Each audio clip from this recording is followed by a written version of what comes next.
Hello hi നമസ്കാരം. ഇന്ന് ഞാൻ നിങ്ങളുടെ മുന്നിലേക്ക് എത്തുന്നത് ഞാൻ കുറച്ച് ദിവസങ്ങൾക്ക് മുമ്പ് ക്ലാസ് എടുക്കാൻ പോയ സമയത്ത് അവിടെ സ്നേഹം എന്ന ടോപ്പിക്കുമായി ബന്ധപ്പെട്ട് കുട്ടികൾ കുറച്ച് കഥകൾ പറഞ്ഞു. അതിലൊരു കൊച്ചു മിടുക്കി പറഞ്ഞൊരു കഥയുമായി ബന്ധപ്പെട്ടാണ്. ആ കഥ എങ്ങനെയായിരുന്നു? ഒരു രാജ്യത്തെ രാജകുമാരിയെ കല്യാണം കഴിക്കാൻ വേണ്ടിയിട്ട് തൊട്ടടുത്ത രാജ്യത്തെ രാജാക്കന്മാരും രാജകുമാരന്മാരും കുറെ പ്രജകളും എല്ലാവരും വന്നൊരു കോമ്പറ്റീഷൻ, അങ്ങനെയാണല്ലോ പണ്ടത്തെ രാജകുമാരിമാരെ കല്യാണം കഴിക്കുന്നത്. ആ ഒരു കോമ്പറ്റീഷൻ നടത്തി. അതിൽ 3 പേരെ അവർക്ക് ലാസ്റ്റ് ഫിൽട്ടർ ചെയ്ത് കിട്ടി. ഈ 3 പേരും ഒന്നിലൊന്ന് ബെസ്റ്റ് ആയിരുന്നു. അപ്പോൾ ഇതിൽ കൺഫ്യൂഷനായ രാജാവ് ഈ 3 പേരോട് ഒരു ചോദ്യം ചോദിച്ചു. എൻ്റെ മകൾ മരിച്ചു കഴിഞ്ഞാൽ നിങ്ങൾ അവൾക്ക് വേണ്ടി എന്താണ് ചെയ്യാൻ പോകുന്നത്? അതിൽ ആദ്യത്തെ രാജാവ് പറഞ്ഞു, അല്ലെങ്കിൽ ആദ്യത്തെ ആൾ പറഞ്ഞു, നിങ്ങളുടെ മകൾ മരിക്കുകയാണെങ്കിൽ ആ മരണത്തിന്റെ കാരണം ഞാൻ കണ്ടെത്തി ആ മരണം ഞാൻ ഇല്ലാണ്ടയാക്കും, എന്നാൽ അതായത് പുനർജീവനം സാധ്യമാക്കും എന്നാണ് പറഞ്ഞത്. രണ്ടാമത്തെ ആൾ പറഞ്ഞു, നിങ്ങളുടെ മകൾക്ക് ഒരുപാട് ആഗ്രഹം, എന്ന് വെച്ചാൽ രാജകുമാരിക്ക് ഒരുപാട് ആഗ്രഹങ്ങൾ ഉണ്ടാവും, ഈ ആഗ്രഹങ്ങളെല്ലാം ഞാൻ ചെയ്തു കൊടുക്കും, അതെല്ലാം കണ്ടെത്തി ഞാൻ ചെയ്തു കൊടുക്കും.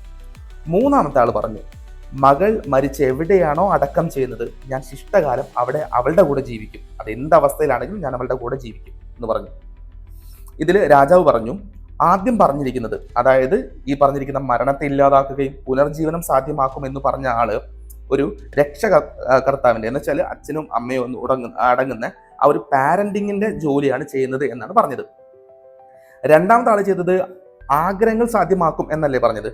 ഇത് ശരിക്കും മകൻ അഥവാ മകൾ അല്ലെങ്കിൽ ഏറ്റവും അടുത്ത സ്നേഹിതന്മാരൊക്കെ ചെയ്യുന്ന ജോലിയാണ് എന്നാണ് രാജാവ് പറഞ്ഞത്. ദെൻ മൂന്നാമത്തെ ആള് പറഞ്ഞതാണ് ശരിക്കും ഒരു ഭർത്താവിന്റെ ജോലി അല്ലെങ്കിൽ ഭർത്താവിന്റെ ധർമ്മം എന്നാണ് പറഞ്ഞത്. അതായത് ഏതൊരവസ്ഥയിലും ഭാര്യയുടെ കൂടെ നിൽക്കും എന്നാണ് പറഞ്ഞത്. ശരിക്കും ഈ പറഞ്ഞിരിക്കുന്ന ഒരു പൊളിറ്റിക്കലി കറക്റ്റായ ചോദ്യോത്തരമൊക്കെയാണ് പോട്ടെ. അപ്പൊ കഥയിൽ ചോദ്യമില്ല എന്നാണല്ലോ. എങ്കിലും ഈ കഥ പറഞ്ഞ് ആ കൊച്ചുമിട്ടിക്ക് ക്ലാസ്സിലെ കയ്യടി നേടി.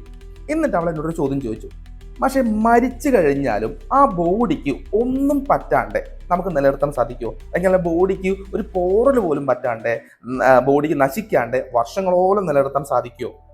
അങ്ങനെ സാധിക്കും. അതിനെയാണ് നാച്ചുറൽ മമ്മിഫിക്കേഷൻ എന്ന് പറയുന്നത്. അപ്പോൾ എന്താണ് നാച്ചുറൽ മമ്മിഫിക്കേഷൻ? ഈ നാച്ചുറൽ മമ്മിഫിക്കേഷൻ എങ്ങനെ സാധിക്കുന്നു? ആദ്യം നമ്മളെല്ലാവരും നാച്ചുറൽ മമ്മിഫിക്കേഷനുമായി ബന്ധപ്പെട്ട ഒരു ബോഡി കണ്ടിട്ടുണ്ട്. അത് ഗോവയിലാണ് നമുക്ക് ഏറ്റവും അടുത്ത് കാണാൻ പറ്റുന്നത് തോന്നുന്നത്. ഗോവയിൽ ബൂം ജീസസ് ബിസിലിക്ക എന്ന് പറഞ്ഞിരിക്കുന്ന പള്ളിയിൽ സെന്റ് ഫ്രാൻസിസ് സേവിയർ എന്ന് പറഞ്ഞിരിക്കുന്ന ഒരു വിശുദ്ധന്റെ ബോഡി അടക്കം ചെയ്തിട്ടുണ്ട്. നമുക്കിപ്പോൾ പോയാലും അത് കാണാൻ സാധിക്കും. അപ്പൊ എങ്ങനെയാണ് ഈ പ്രോസസ്സ് നടക്കുന്നത്? ഈ പ്രോസസ്സിന് ഒരുപാട് വർഷങ്ങളുടെ പഴക്കമുണ്ട് കേട്ടോ. അപ്പോൾ എന്തായാലും ആ പ്രോസസ്സിലേക്ക് വരാം. അതിൽ ഒന്നാമത്തെ കാരണം, അവിടെ ബോഡി അഴുകാൻ കാരണമാകുന്നു എന്ന് പറയപ്പെടുന്ന നമ്പർ 1 കാരണമാണ് എയറോബിക് റെസ്പിറേഷൻ ചെയ്യുന്ന ബാക്ടീരിയകൾ. എന്ന് പറഞ്ഞാൽ ഓക്സിജന്റെ സഹായത്തോടു കൂടി ജീവിക്കുന്ന ബാക്ടീരിയകൾ ബോഡി അഴുകാൻ കാരണമാകുന്ന പ്രധാനപ്പെട്ട ഘടകമാണ്. അപ്പോൾ ഓക്സിജന്റെ പ്രസൻസ് ഏറ്റവും കുറയുമ്പോൾ അവിടെ നടക്കുന്ന രാസപ്രവർത്തനങ്ങളും കുറയും. അല്ലെങ്കിൽ ഓക്സിജൻ ഇല്ലാത്തൊരവസ്ഥയിൽ ബോഡി വയ്ക്കാൻ പറ്റുവാണെങ്കിൽ അവിടെ ഈ പറഞ്ഞിരിക്കുന്ന ബാക്ടീരിയ വർക്ക് ചെയ്യില്ല. അത് ഒന്നാമത്തെ കാരണം. രണ്ടാമത്തത്, അനൈറോബിക് റെസ്പിറേഷൻ നടത്തുന്ന ബാക്ടീരിയകൾക്കും ഡീകമ്പോസിഷൻ നമുക്ക് ചെയ്യാൻ പറ്റും. അനൈറോബിക് ഡീകമ്പോസിഷൻ നടത്തേണ്ട ബാക്ടീരിയകളുടെ പ്രസൻസും ഇല്ലാണ്ടാക്കുകയാണെങ്കിലും നമുക്ക് ഈ പറഞ്ഞിരിക്കുന്ന നാച്ചുറൽ മമ്മിഫിക്കേഷൻ സാധിക്കും. അതെങ്ങനെയാണ് അനൈറോബിക് ഡീകമ്പോസിഷൻ നടത്തുന്ന ബാക്ടീരിയകളെ നമ്മൾ നശിപ്പിക്കാം? അവിടെ ഓക്സിജന്റെ ആവശ്യമില്ലല്ലോ.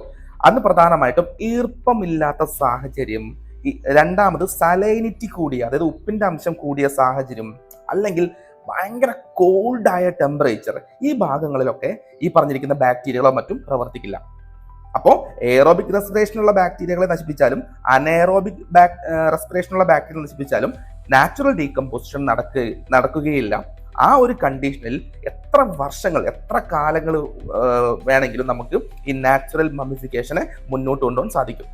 ഈ കാരണങ്ങളൊക്കെയാണ് പ്രധാനമായിട്ടും ബോഡി അഴുകാതിരിക്കാനുള്ള കാരണമായി പറയപ്പെടുന്നത്. ഇനി ഒരുപാട് കാരണമുണ്ട്. ഞാൻ നാച്ചുറൽ മമ്മിഫിക്കേഷനുമായി ബന്ധപ്പെട്ട ബേസിക് ആയ കാര്യങ്ങൾ മാത്രമാണ് ഇവിടെ പറഞ്ഞത്.